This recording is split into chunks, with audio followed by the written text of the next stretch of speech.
Bonjour, bienvenue sur Construire avec des sous. Vous remarquez, il y a plusieurs vidéos sur ma chaîne YouTube pour ceux qui aiment bien les conseils. En tant qu'Africain, parce que les Africains ne supportent pas les conseils.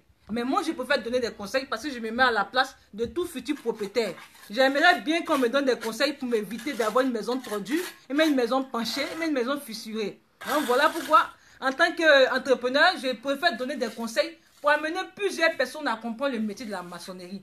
Et j'aime parler de façon pratique et très simple, en français courant, terre à terre, pour que le novice même puisse comprendre où il veut mettre son bien ou même où il veut mettre son argent. Parce que dans la construction, il ne suffit pas de venir monter les agros. Non, non, non, c'est pas ça que la construction. Il y a des techniques, il y a des dosages, il y a le tracé, il y a la droiture des murs. C'est ça qui fait la construction. Et donc, dès que tu implantes un bâtiment, c'est un non-retour. Donc, avant d'implanter un bâtiment, tenez compte des ouvriers que vous voulez employer. Regardez bien les manières de faire. Allez-y voir ce qu'ils ont déjà fait. Parce qu'il y a un dicton qui dit, c'est au pied du mur qu'on voit le vrai maçon. Et dans cette vidéo encore, j'aimerais parler aux propriétaires. Vous, en tant que futur propriétaire, pardonnez, n'allez pas ramasser les maçons dans les coins de rue parce que vous avez là, bon, je parle toujours de la majorité, il y a certains qui ont là de ne pas mettre les moyens pour construire les maisons. C'est là ils veulent se jouer les avares. Non, en matière de construction, il n'y a pas d'avarice. On met les moyens, on paie les trucs de qualité. On paye le ciment de qualité, on paye les fers de qualité. Tout ce qu'on paye, c'est de qualité pour avoir une maison de qualité.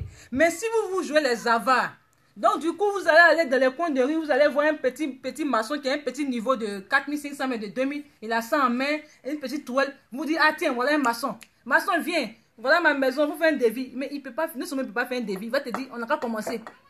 Et vous remarquez bien, pour ceux qui ont déjà construit, quand vous prenez ce genre de maçons là, quand vous les appelez pour échanger avec eux, vous dites, bon, je vais faire 2 pièces, il dit oui.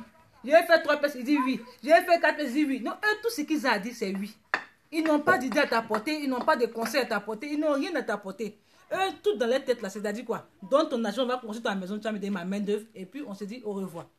Et voilà pourquoi vous avez des mauvaises, vous avez des maisons tordues, penchées.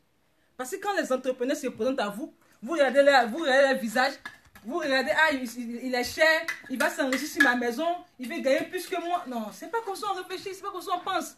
Quand il y a un entrepreneur, il pense à ta place, il réfléchit à ta place. Et le seul fait même de penser, de superviser tes travaux, de tracer tes travaux, de faire tout du début jusqu'à la fin. Le plan, l'implantation, la supervision, gérer l'équipe, encadrer l'équipe, amener l'équipe à travailler de façon droite.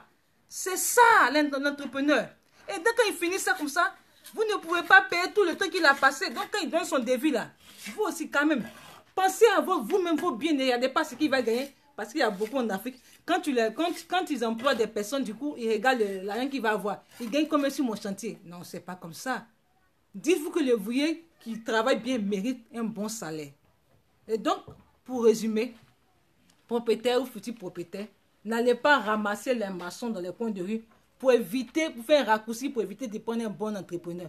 Ça là, je vous dis que ça va vous coûter très cher. Parce que quand vous avez fini de faire votre maison, vous allez vous monter de scotcher, de faire des modifications sur des modifications sur des modifications. Et finalement, ça va revenir au même prix que l'entrepreneur t'avait dit. Là même, ça va être moins que ça. Et tu vas avoir une maison bien solide et bien présentable dans la vue. Mais quand tu prends un maçon, vous prenez n'importe quel maçon, vous voyez là, vous allez voir qu'il va pencher votre mur, c'est clair, il va fissurer votre mur. Et il va vous dire une phrase, la phrase magique, on rattrape au crépissage. Cette phrase-là, évitez que quelqu'un vous dise ça sur votre chantier.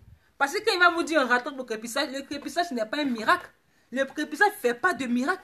Le crépissage est censé fermer les agos, c'est tout, mais il ne peut pas cacher tous les défauts, non. Et donc, quand vous faites ça comme ça, et puis vous dites on rattrape au crépissage, vous ne parlez pas. Hein. Il penche les murs, il fait ce qu'il veut. Et après, quand vous finissez le contrat, il a pris sa main d'œuvre, il est parti. Hein. Vous vous retrouvez avec une maison tordue. Donc, évitez ça là. Évitez. C'est votre moyen, c'est votre argent que vous mettez dans la construction. Prenez des entrepreneurs consciencieux. Et donc, pour tous ceux qui veulent construire des maisons bourgeoises, parce que la société s'appelle maison bourgeoise, contactez-moi au 00 225 68 14 47 55. Au 00 225 68 14 45. Pour ceux, bien sûr, qui veulent vivre dans la bourgeoisie. Parce que la bourgeoisie, ce n'est pas les moyens, mais c'est la mentalité qu'on doit transformer. Merci.